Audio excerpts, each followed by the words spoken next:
বেঁচে থাকা বিশাল বিলাসিতা, বেঁচে থাকা এমন বিলাসিতা, বেঁচে থাকা আল্লাহর এমন নিয়ামত যে মানুষ সুবহানাল্লাহ বললে আসমান আর জমিনের খালি জায়গাটা নেকিতে পরিপূর্ণ হয়। মানুষ আলহামদুলিল্লাহ বললে নেকির পাল্লা ভারী হয়ে যায়।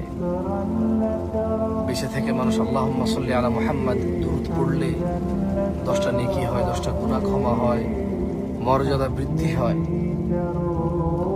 ওর প্রতি রহমত নাজিল হয় 10 বার। বেঁচে থাকলে ফজরের 2 রাকাত সুন্নত আদায় করলে দুনিয়াতে যা আছে এর চেয়ে বেশি কিছু পাওয়া যায়।